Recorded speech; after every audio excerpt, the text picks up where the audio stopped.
Hello guys, welcome on my YouTube channel. आज की इस वीडियो में हम बात करेंगे टीजीटी आर्ट्स की कंप्लीट प्रोसेस के बारे में कि कैसे आप एक टीजीटी आर्ट्स बन सकते हैं, क्या आपको सब्जेक्ट पढ़ने चाहिए, किस तरह की आपकी एजुकेशन क्वालिफिकेशन होनी चाहिए, किस किस सब्जेक्ट में कितने कितने मार्क्स चाहिए, किस किस तरह से रिक्रूटमेंट होता है, बैच वाइज या फिर जो कमीशन होता है, बैच वाइज अपॉइंटमेंट किस तरह से होती हैं, कमीशन के थ्रू अपॉइंटमेंट किस तरह से होती हैं।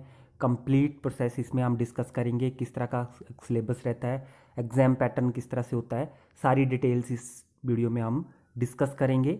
और मेरी रिक्वेस्ट है कि अगर आप चैनल पे नए हैं तो प्लीज़ चैनल को सब्सक्राइब कर लें, सब्सक्राइब के साथ में रेड बेल आइकन पे क्लिक कर दे ताकि आपको मेरे अपकमिंग वीडियो की नोटिफिकेशन मिलती रहे, क्योंकि इस तरह के वीडियो आपको चैनल पे दिख जाएंगे और जो भी इससे रिगार्डिंग लेटेस्ट इन्फॉर्मेशन होगी वो चैनल पे आपको दिख जाएगी। तो चलो स्टार्ट करते हैं आज का वीडियो। तो फर्स्टली हम बात करने जा रहे हैं RMP rule for TGT arts के लिए। तो पहले तो आप यहाँ पे देख सकते हैं, ये क्लास थर्ड में पोस्ट आती है और दोनों ही रिक्रूटमेंट और प्रमोशन से जो है टीजीटी की पोस्टें भरी जाती हैं। और अगर हम एसेंशियल क्वालिफिकेशन की बात करते हैं टीजीटी आर्ट्स के लिए, तो आप यहाँ पे देख सकते हैं आपकी बीए बीकॉम होनी चाहिए। बीए और BCom both are eligible with at least 50% marks and 1 year bachelor degree in education. तो बीएड होनी चाहिए 1 साल की, या फिर आपके पास बीए बीकॉम होनी चाहिए with at least 45% marks and 1 year bachelor degree in accordance with the NCT rule regulations. ठीक है। उसके बाद अगर आपने प्लस टू की कर रखी है और आपके पास 50% मार्क्स हैं प्लस टू में और 4 ईयर का आपके पास bachelor in elementary education diploma bachelor in elementary education का कोर्स है, तब भी आप इसके लिए एलिजिबल हो। तो नेक्स्ट भी सेम ही क्वालिफिकेशन बताई हुई है। नेक्स्ट आप यहाँ पे देख सकते हैं बीए बीकॉम की हो एटलीस्ट 50% मार्क्स के साथ और 1 year bachelor in education in special education, then you are also eligible for TGT arts. अगर स्पेशल एजुकेशन में भी आपकी बीएड है तब भी आप इसके लिए एलिजिबल हो। नेक्स्ट आप देख सकते हैं जो सेकंड इसके लिए कंपलसरी स्टेप है, that is pass in the teacher eligibility test जो है वो आपका क्वालिफाई होना चाहिए, आइदर वो एचपी बोर्ड ने कंडक्ट किया हो या सबऑर्डिनेट बोर्ड ने कंडक्ट कर रखा हो। तो ये तो बात हो गई जो क्वालिफिकेशन है आपकी वो क्या होनी चाहिए। नेक्स्ट मैं रिक्रूटमेंट प्रोसेस की बात करता हूँ। तो इसमें रिक्रूटमेंट प्रोसेस आपका दो तरह से होता है, एक बैच वाइज और एक कमीशन के थ्रू। और जो है प्रमोशन है उससे थ्रू भी कुछ एक पोस्टें भरी जाती हैं। तो 25% जो है प्रमोशन के थ्रू भरे जाएंगे, मीन्स की जेबीटी और सीएनबी टीचर्स जो हैं वो प्रमोट होंगे। और 75% जो है मीन्स की 100 में से 75 पोस्टें जो बचती हैं वो बचती हैं डायरेक्ट रिक्रूटमेंट के लिए। और उसमें भी दो पोस्टें जो है वो दो पार्ट में डिवाइड हो जाती हैं, मीन्स की 36 अप्रॉक्सीमेटली या 37 लगा लो, 37 जो है वो आपकी कमीशन के थ्रू और बैच वाइज में डिवाइड हो जाएंगी। ठीक है। कमीशन के थ्रू तो जो है डायरेक्ट कमीशन फाइट कर सकते हो, डायरेक्ट कमीशन के थ्रू आपको जॉब मिल जाएगी कमीशन क्लियर करके और उसके बाद डॉक्यूमेंटेशन प्रोसेस कंप्लीट करके, जिसकी बात मैं बाद में करूँगा। पहले हम बैच वाइज की बात कर लेते हैं। तो जो इसकी हाफ बचती है डायरेक्ट रिक्रूटमेंट की जो हाफ पोस्ट है जो कि बैच वाइज के थ्रू भरी जानी है, तो इसमें आपका बीएड का बैच काउंट होता है और प्लस आपकी एलिजिबिलिटी में जो हमने ऊपर बात की है एलिजिबिलिटी क्राइटेरिया वो इंक्लूडेड रहते हैं। ठीक है। बीए बीकॉम होनी चाहिए आपकी और टेट आपका क्वालिफाइड होना चाहिए, बीएड के साथ टेट क्वालिफाइड होना चाहिए, तभी आप बैच वाइज जो है अपॉइंटमेंट के लिए एलिजिबल होते हो। और बैच जो है वो आपका टेट का ना नहीं लेते हैं उसमें, जो ना ही बीए बीकॉम का लिया जाता है, बीएड का जो बैच होता है उसको इंक्लूड किया जाता है। और रनिंग बैचेस की वीडियो आपको मेरे चैनल के उस प्लेलिस्ट में एक प्लेलिस्ट बनी हुई है, वहाँ पे रनिंग बैचेस बताए हुए हैं, वहाँ पे एक वीडियो लेटेस्ट मिल जाएगी आपको कि कौन कौन से बैच चले हुए हैं, वहाँ से आप चेकआउट कर सकते हैं और वहाँ से कंफर्म कर सकते हैं कि कौन सा बैच चला हुआ है कौन सी कैटेगरी के लिए। तो ये कंप्लीट प्रोसेस होगी। अब हम चलते हैं, यहाँ पे पूरा बैच वाइज का तरीका बताया हुआ है कि किस तरह से प्रमोशन और बैच वाइज के लिए जो मार्क्स है वो लगते हैं। ठीक है।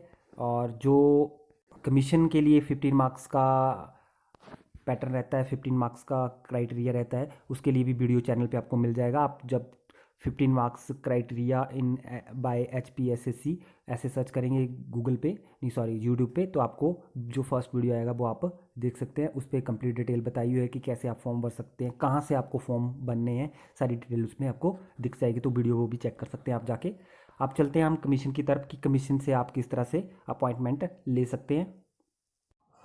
तो अगर हम कमीशन की बात करते हैं तो कमीशन में आपका written objective type screening test of 2 hours 2 घंटे के लिए रहता है, जिसमें कि 170 मल्टीपल चॉइस क्वेश्चन आपको पूछे जाते हैं। हाफ मार्क्स का ईच क्वेश्चन होता है और आपको 85 मार्क्स का पेपर होता है। उसके बाद 50 मार्क्स की आपकी डॉक्यूमेंट वेरिफिकेशन होती है। नेक्स्ट हम चलते हैं आपके सिलेबस की तरफ। तो आप देख सकते हैं यहाँ पे subject field concerned prescribed as the essential qualification, मतलब बी और बी कॉम में जो आपने सब्जेक्ट पढ़े हैं उसके in the RNP rules and as notified in the ad. तो इसमें से आपको आएगा 120 मार्क क्वेश्चन, मीन्स की 60 मार्क्स का इसमें से आपको यहाँ पे दिखने को मिलता है।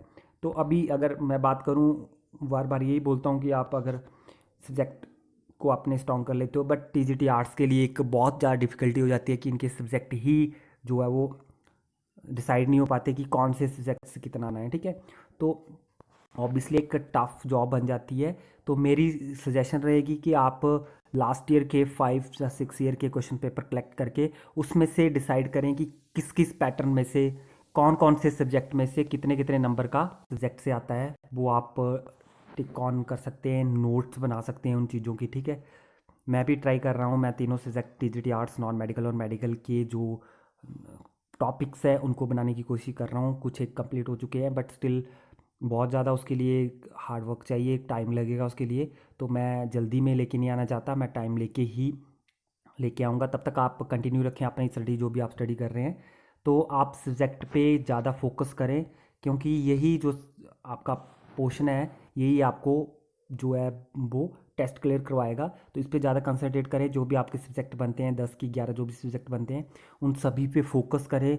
उन सभी के टॉपिक्स डिसाइड करें कि किन किन टॉपिक्स में से, जैसे पोल साइंस में से कॉन्स्टिट्यूशनल पार्ट में से ज़्यादा पूछा जाता है तो उसी पे स्ट्रेस करें। इकोनॉमिक्स में से कौन से पार्ट्स पे ज़्यादा पूछा जाता है उसी पे फोकस करें। ऐसा तो है नहीं कंप्लीट पोल साइंस ही आपको पूछनी है, ठीक है। कुछ एक पार्ट्स होते हैं उन्हीं से क्वेश्चंस, रिलेटेड क्वेश्चंस आपको पूछे जाते हैं, तो उन पे फोकस करें। और उसके लिए सेपरेट एक पैटर्न बनाएं, मतलब किस तरह से कहाँ से कौन कौन से टॉपिक्स आ रहे हैं उनको ही फोकस करें, टारगेट करें, तो आप एक अच्छे से मार्क्स जो है वो स्कोर कर सकते हो। नेक्स्ट जो पोर्शन रहता है वो general knowledge, including general knowledge of Himachal Pradesh, current affairs, everyday science, logic, social science, general English and general Hindi of matric standard रहता है। तो इसमें 50 क्वेश्चन रहते हैं। तो ऑब्वियसली है, अगर आप इस चीज़ को तैयारी कर रहे हो तो ये सारी चीज़ें आप इजीली तैयार कर सकते हो। और 50 मार्क्स का है, मीन्स की आपके 25 मार्क्स यहाँ पे, सॉरी 50 क्वेश्चन है, 25 मार्क्स यहाँ पे हैं। तो इसमें आप ज़्यादा फोर्स ना करते हुए, ज़्यादा स्ट्रेस ना देते हुए इन चीज़ों को आप लास्ट में तैयार करें। बट जब तक कमीशन नहीं आता है, जब तक कि डेट अनाउंस नहीं होती है, तब तक आप अपने ही सब्जेक्ट पे फोकस करें, अपने ही सब्जेक्ट को एकदम से परफेक्ट बनाएं। जो भी आपके टॉपिक्स हैं उनको एकदम से परफेक्ट कर लें। और ऐसा भी नहीं है, अभी मैं कुछ एक और टिप्स बताता हूँ आपको, कि मान लो आर्ट्स के टोटल कितने हैं, 10 सब्जेक्ट है। अगर आप बोलते हो कि हमें इकोनॉमिक्स भी आ रही है, हमें मतलब कॉमर्स वाले सब्जेक्ट भी आ रहे हैं, तो आप क्यों उनको टच कर रहे हो? अगर आपको इकोनॉमिक्स नहीं आती है तो आप उसको टच ना करो ना, आप अपने सब्जेक्ट पे फोर्स करो, ठीक है। अगर आप इकोनॉमिक्स और उनके जो सब्जेक्ट हैं उनको भी छेड़ते हो, मतलब छेड़ने की, पढ़ने की बात कर रहा हूँ मैं, जब तैयारी करते हो उनको भी पढ़ते हो और अपने सब्जेक्ट को भी पढ़ते हो, तो जब ज़्यादा अटैम्प्ट के चक्कर में आप अपना सब्जेक्ट की जो कमांड होती है उसको भी खो देते हो। तो ट्राई करो कि अपने सब्जेक्ट को ज़्यादा स्ट्रॉन्ग करो, जो आपके सब्जेक्ट्स हैं, ठीक है। जो आपके मतलब मान लो आर्ट्स वालों के जो अपने सब्जेक्ट बनते हैं, हिस्ट्री, पोल साइंस, जियोग्राफी वगैरह हो गए, इनको आपने अच्छे से तैयार करना है। और जो कॉमर्स के हैं उनको एज ए पार्ट टाइम, मतलब उनको इतना की तैयार करो ताकि कुछ एक क्वेश्चन आप सॉल्व कर सको, ठीक है। और रही बात, तो आर्ट्स वाले अपने इस पोर्शन को भी स्ट्रॉन्ग कर सकते हैं, क्योंकि अगर हम जीके की बात करते हैं तो जीके पे मैक्सिमम इंक्लूडेड जो है हिस्ट्री और ये बैक जो पोल साइंस के क्वेश्चंस ही ज़्यादा बनते हैं, ठीक है।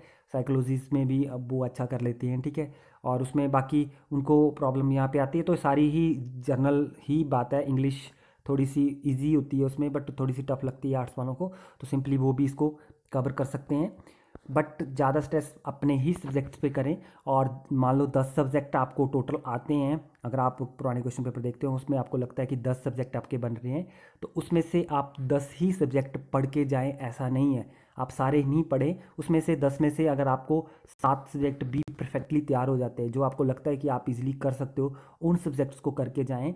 आप देखेंगे कि आप अच्छा स्कोर कर पाएंगे। ज़्यादा के चक्कर में आप जो है थोड़ा भी खो देते हो। और पेपर में भी ऐसा होता है कि आप सारी टेम्पटेशन रखने के चक्कर में, ऐसे तो नेगेटिव मार्किंग नहीं होती है सारी टेम्पटेशन करें, बट मोस्ट ऑफ टाइम्स ये होता है कि सारी टेम्पटेशन करने के चक्कर में आप क्या करते हो, सारे ही हॉच पॉच कर देते हो और आप गलत क्वेश्चन ही अटैम्प्ट करना स्टार्ट कर देते हो। ठीक है, तो मेंटली स्टेबल रहें उस टाइम पे भी। वही चीज़ स्टडी के दौरान भी होता है कि अगर आप एक स्ट्रेटजिकल बेस से स्टडी कर रहे हैं तो आपको उसका बेनिफिट ज़रूर होगा। और ऐसी कि आज पोल साइंस पढ़ ली, कल मैंने हिस्ट्री पढ़ ली, आज मैं इकोनॉमिक्स पढ़ लूँगा, आज मैंने जियोग्राफी पढ़ ली, कल सोशियोलॉजी पढ़ लूँगा, तो इस तरह से स्टडी करने से नहीं चलेगा। आपको एक पैटर्न से स्टडी करनी होगी, सभी सब्जेक्ट्स को इक्वली टाइम दें। और जो सब्जेक्ट इजी लगते हैं उनको थोड़ा कम टाइम दे सकते हैं, बट परफेक्ट उनको भी करके जाएं। मोस्ट ऑफ टाइम्स ये होता है कि कई बार हमें इजी क्वेश्चन ही आ जाते हैं बट हम उन्हीं में कंफ्यूज हो जाते हैं। तो ये भी बहुत सारे फैक्टर्स जो मैटर करते हैं, इन सभी चीज़ों को इंक्लूड करके लेके चलें। और जल्दी से आपको एक और अपडेटेड वीडियो आएगा जिसमें कि मैं आपके टॉपिक्स भी कवर करूँगा कि कौन कौन से सब्जेक्ट से कैसे कैसे टॉपिक्स जो हैं वो मैक्सिमम टाइम्स पूछे जाते हैं। जो एक गेस होगा, 100% श्योरिटी के साथ मैं नहीं बोलता हूँ, बट एक गेस के तौर पे आपको मैं थोड़ी बहुत प्रिपरेशन के लिए हेल्पफुल जो है एक गाइडेंस लेके आऊँगा। तो वीडियो को देख चैनल को सब्सक्राइब कर लें, बेल आइकन पे क्लिक कर दें ताकि आपको मेरे अपकमिंग वीडियो की नोटिफिकेशन मिलती रहे और वीडियो चैनल के साथ बने रहें। Thank you.